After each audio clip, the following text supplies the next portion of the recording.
Miss Jillian Ward, abay may pagsisiwalat patungkol kay Mr. David Licauco. Ang lahat ng yan, but before that, if you haven't subscribed yet to my YouTube channel, please don't forget to like, share, and subscribe at hit mo na rin ang notification bell for more showbiz updates. Bago tayo of course magpatuloy sa ating updates for today's video, nais ko pong pasalamatan kayo for always watching and trusting this channel. Thank you so much sa inyong laging panonood at palagi ang pagsubaybay sa mga updates po natin. Maraming salamat po. At ngayong araw, ito na si Jillian Ward ay isang malalim na pagtalakay sa kanyang bagong proyekto, personal na hamon at pagpapalakas sa sarili. Si Jillian Ward ay isa sa pinakasikat na aktres sa telebisyon Pilipinas ngayon, kilala bilang isang star of the new gen ng GMA Network. Mula pagkabata, siya ay pumasok at namayagpag sa industriya ng pag-arte at nag-transition ng matagumpay mula sa child star patungo sa mga mature na mga papel. Sa kanyang pinakabagong serye na Never Say Die, hindi lamang siya umarte kundi hinamon rin ang kanyang sarili sa emosyonal at personal na antas. Ipinanganak noong Feb 23, 2005, lumaki si Jillian Ward sa mundo ng showbiz. Ang kanyang mga magulang ay naghiwalay noong 2024 at isang karanasang malalim na nakaapekto sa kanya. Hindi lamang bilang artista kundi bilang tao. Ang paghiwalay ng kanyang mga magulang ay nagdulot ng maraming emosyonal na pagsubok sa kanya at sa kanyang pagpasok sa bagong proyekto, binigyang pansin niya kung paano niya ito nahil sa pamamagitan ng kanyang pagganap. Sa seryeng Never Say Die ay ginampanan ni Jillian ang karakter na si Joey Delgado, isang babaeng puno ng pagsubok. Ayon sa mga panayam, nagawa ni Jillian na mailapit ang kanyang sariling karanasan sa paghiwalay ng kanyang mga magulang sa karakter na ginagampanan niya. Dahilan upang mas mailabas niya ang tunay na emosyonal sa kanyang pag-arte. Hindi madali para sa isang artista na ang pagsayaw sa pagitan ng personal na buhay at pag-arte, lalo na kung ang karakter ay malapit sa sariling karanasan.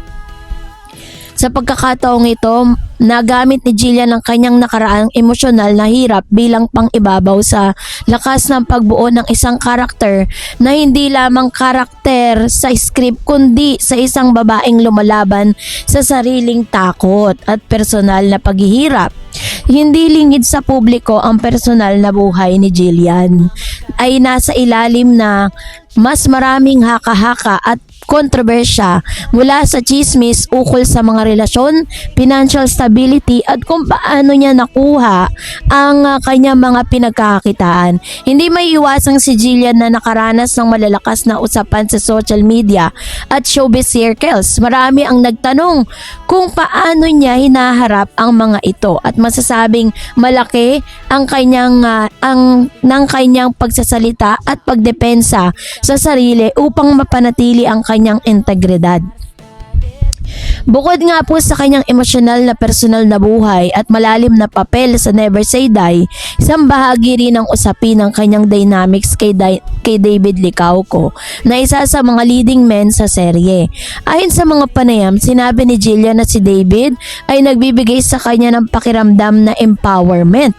Ibig sabihin, hindi lamang nila ginagampanan ang love interest screen kundi nagbibigay rin ng suporta at lakas ng tunay na buhay.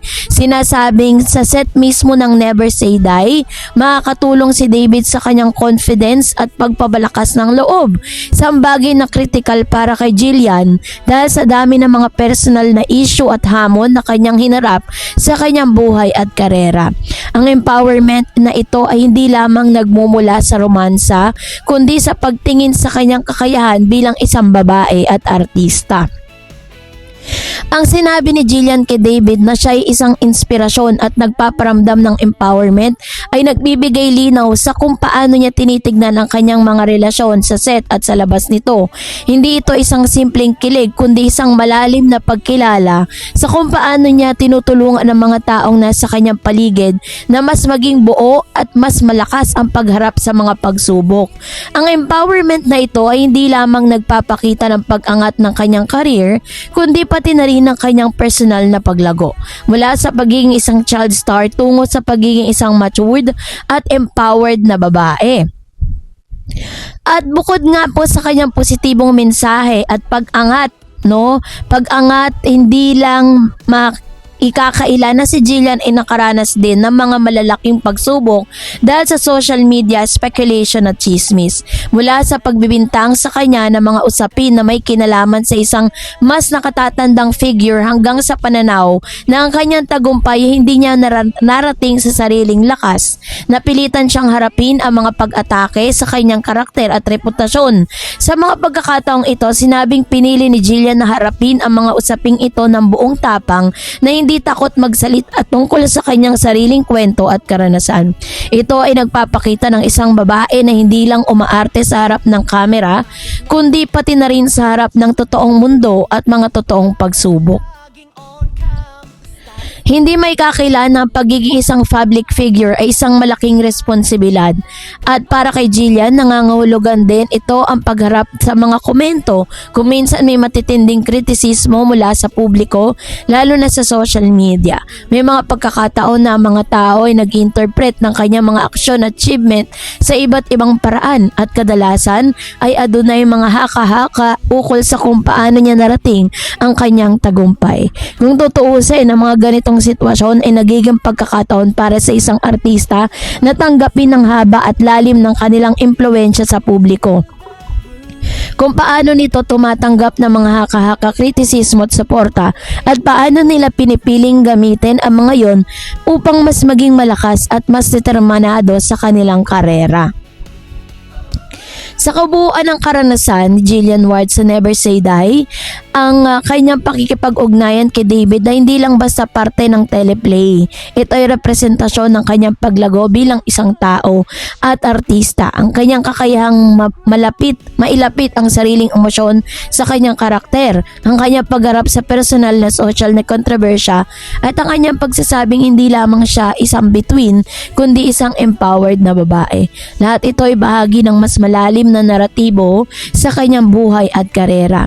Ang kanyang kwento ay isang halimbawa na kung paano ang isang artista ay hindi lamang nagtatanghal para sa audience, kundi nagpuproseso at nagpapanatili ng sariling katatagan sa harap ng mga pagsubok ng buhay. At sa kanyang patuloy na paglitaw sa mga project tulad ng Never Say Die, makikita kung paano hinaharap ni Jillian ang kanyang buhay na may tapang, determinasyon at empowerment. Hindi lamang para sa sarili, kundi pati na rin sa mga kabataang maaaring humanga at sundan ang kanyang halimbawa. Sa kanyang bagong serye ay ipapakita ni Miss Jillian Ward na siya po ay mayroon ng tinatawag na level up pagdating po sa kanyang acting career. Kaya naman naabangan po natin ang kanyang seryeng Never Say Die. And that's it for today. For more videos and updates, please don't forget to like and subscribe.